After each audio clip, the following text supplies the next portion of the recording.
आताशा होत आले या पुढे ते ना कधी होणे. आताशा होत आले या पुढे ते ना कधी होणे. आता तरी मिळून सर्व बोला. आता तरी मिळून सर्व बोला. ना ऐसे ना पुन्हा होणे. हताशा होत आले या पुढे ते ना कधी होणे.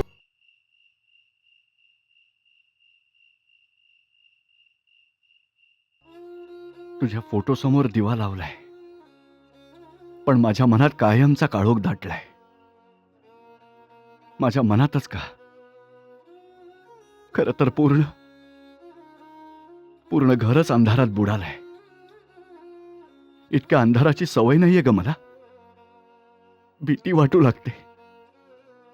मला तर असं वाटलंही नव्हतं की तुम्हाला अर्ध्या वाटेवरती सोडून निघून जाशील. आता तूही सोबत नाहीस आणि तुझा आवाजही सोबतील नाही. तू तर म्हणायचीस की तू माझी सावली आहेस. सावली कधी शरीराला सोडून जाते का ग? आता पावसाळा असो, उन्हाळा किंवा हिवाळा असो, सर्व ऋतू सुने सुने वाटतात मला.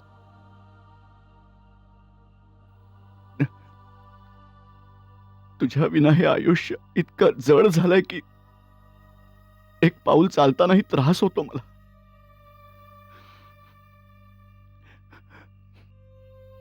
मला तुझ्याकडे बोलावून घे.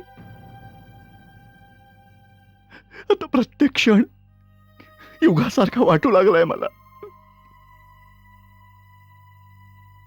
मला तुझ्याकडे बोलाव.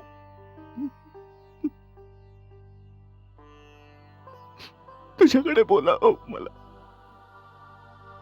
बाबांचं दुःख किती मोठं आहे. या वयात एकटं राहणं किती अवघड असेल. का झालं हे असं? बाबा कसे सावरतील स्वतःला? हे देवा, असलं दुःख कोणत्या शत्रूच्या नशिबी पण नको देऊस. पण ज्या लोकांनी माझ्या बाबांच्या डोळ्यात अश्रू आणले, त्यांच्या आयुष्यात कोणताच आनंद टिकणार नाही. कोणताच आनंद नाही.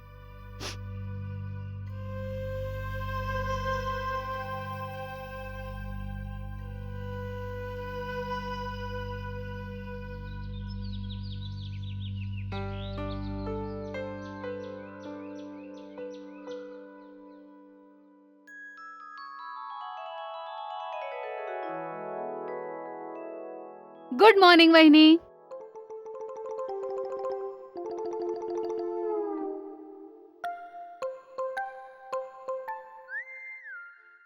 वहिनी, अहो ही काय पद्धत आहे? तुमच्यात जराही एटिकेट्स नाहीयेत. मी तुम्हाला गुड मॉर्निंग विश केलं आणि तुम्ही काहीच बोलला नाही. तुला दिसत नाहीये मी आरती करते ते? हे बघ, मला भरपूर कामं आहेत, त्यामुळे तुझ्या कोणत्याही प्रश्नाचं उत्तर द्यायला माझ्याकडे अजिबात वेळ नाहीये. अच्छा, एवढा काय मोठा अभ्यास करणारा तुम्ही की थोडाही वेळ नाहीये तुमच्याकडे? अगं बाई, घरच्यांसाठी नाश्ता करायचा आहे आणि हा नाश्ता तयार करणं म्हणजे जणू एखादी परीक्षाच असते. हो का? काय नाश्ता बनवणार आहात? तोच जो काल केला होता. बटाट्याचे धपाटे, दही, त्याच्याबरोबर जिलबी आणि बटाट्याची भाजी. परत तोच ठरलेला मेनू? मी कंटाळले दररोज तेच खाऊन. सारखे तेच धपाटे अँड ऑल. दुसरं काही बनवता येत नाही तुम्हाला?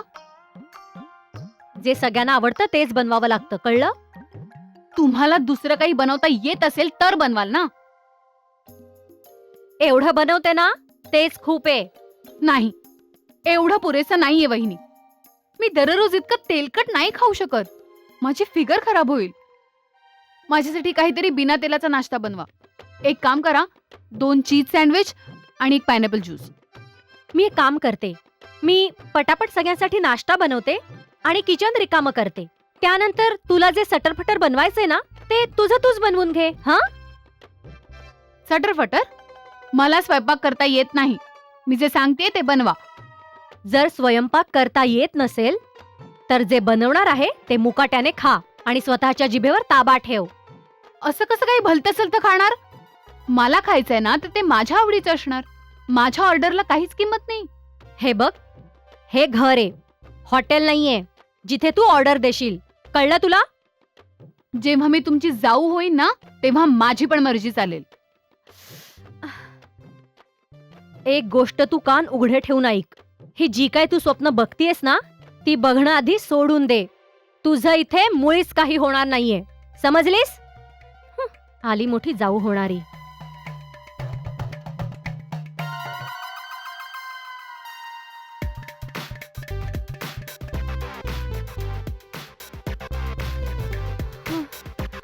अरे देवा, ही जर माझी जाऊ झाली तर काय होईल?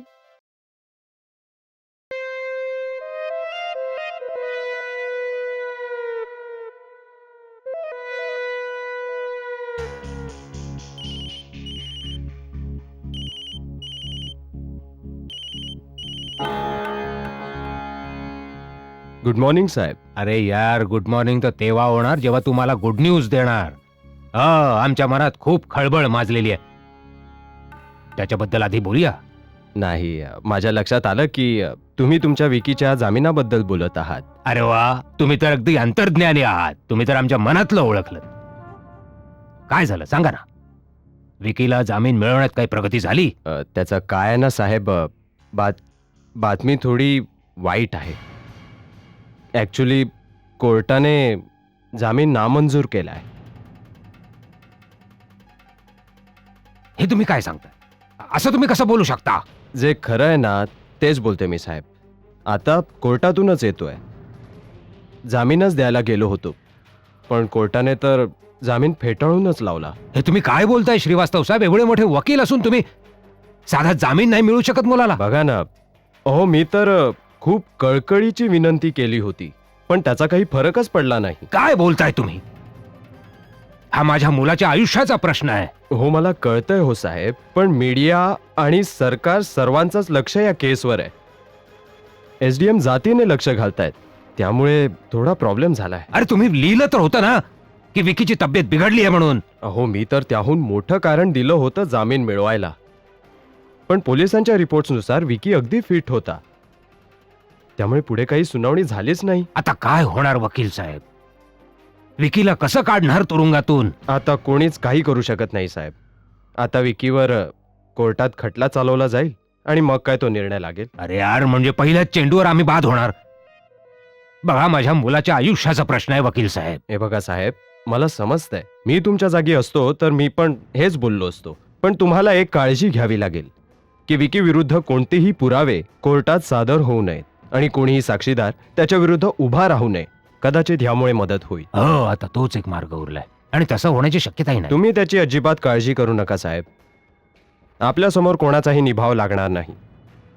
फक्त तुम्ही तुमची मूठ घट्ट आवळून धरा म्हणजे कोणालाही श्वास घेता येणार नाही. बरं, मग ठीक आहे.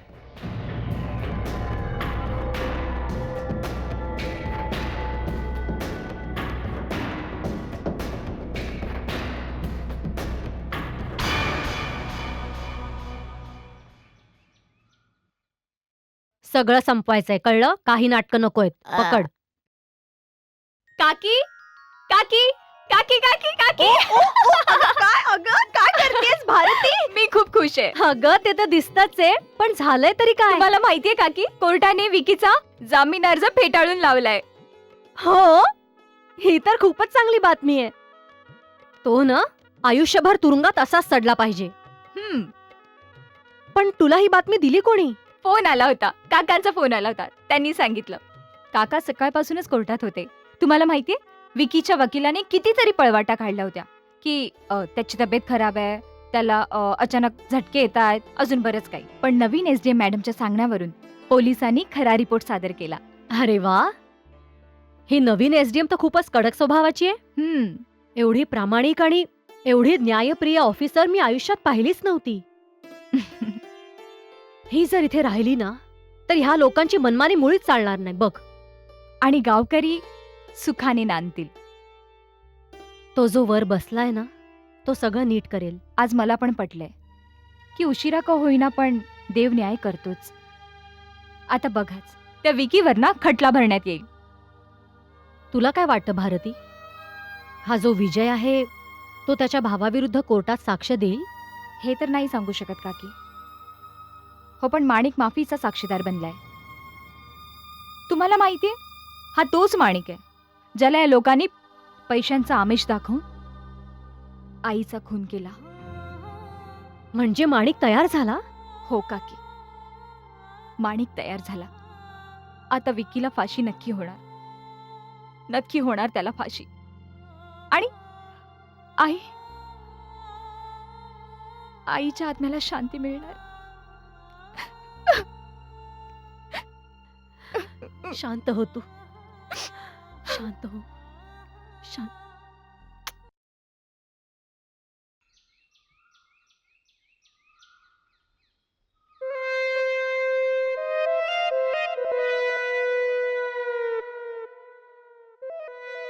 साहेब हा घ्या चहा. ठेव.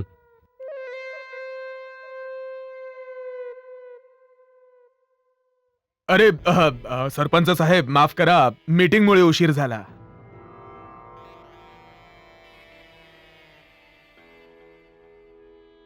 कधी जागे होणार राज मराठे, जेव्हा पाखरं शेत साफ करून निघून जाणार तेव्हा जाणार शेतामध्ये? मी तर माझं काम केलेलं आहे सरपंच साहेब. विक्कीला जामीन नक्की मिळेल. संध्याकाळपर्यंत वाट बघा. तुमचा कुलदीपक तुमच्या घरी असेल. अरे काय घरी असेल? इथे तुझा दिवस आत्ता सुरू झालाय आणि कोर्ट तर तिकडे केव्हाच सुरू झालं आणि कोर्टाने आपला निकाल सुद्धा दिलेला आहे. काय विक्कीला जामीन मिळाला? अरे जर विकीला जामीन मिळाला असता तर आम्ही एवढे चिंतेत असतो. जामिनाचा अर्ज कोर्टाने फेटाळून लावलाय.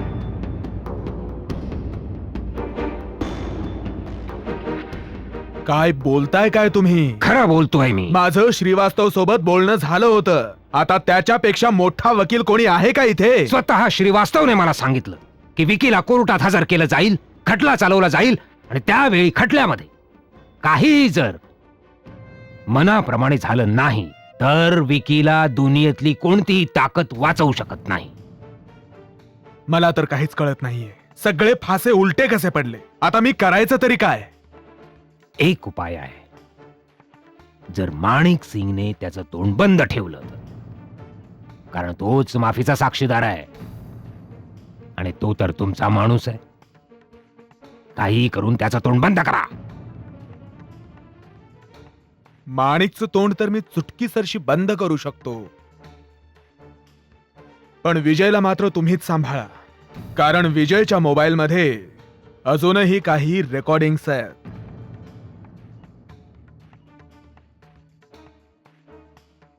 ज्या विकीसाठी खूप धोकादायक आहेत.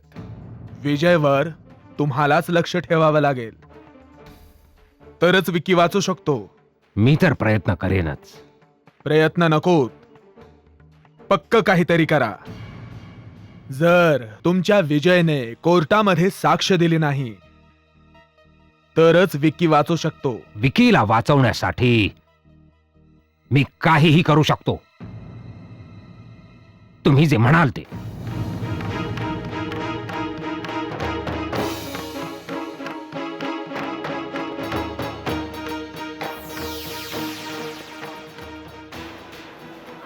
अरे सरपंच साहेब, काय बोलताय तुम्ही? हे सरपंच साहेब, तुमचं आणि माझं खूपच जुनं नातं आहे. कित्येक वेळा तरी तुम्ही माझी खुर्ची वाचवलीये. यावेळी सुद्धा तुम्हाला माझी खुर्ची वाचवावी लागेल. मी तुमचं घर वाचवेन.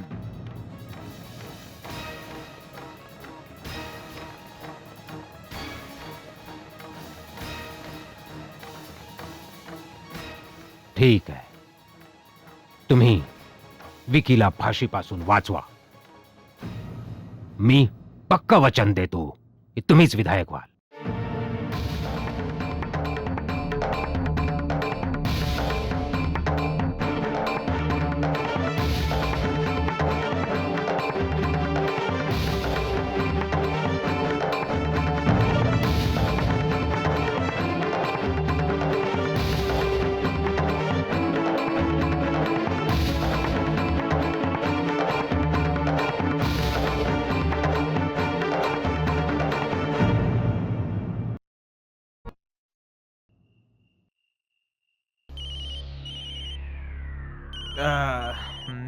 अरे किती मस्त झोप लागलेली होती. नमस्कार. ठीक आहे.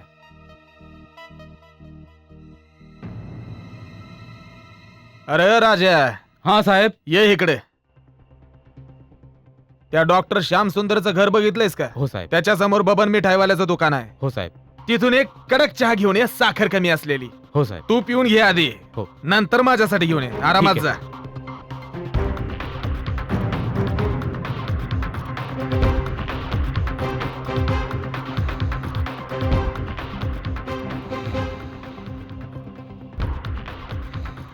हवालदार साहेब, ओ हवालदार साहेब,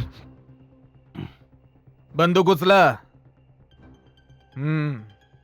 ते शिवछायाचं गेट आहे ना, तिकडनं एक गस्त घालून या. आरामात जाऊन या बरं का, कारण आजूबाजूला दुकान आहेत. कुलप वगैरे चेक करा. ड्युटी आहे बाबा आपली. जावा, आरामात या बरं का. हा.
आता तरी मिळून सर्व बोला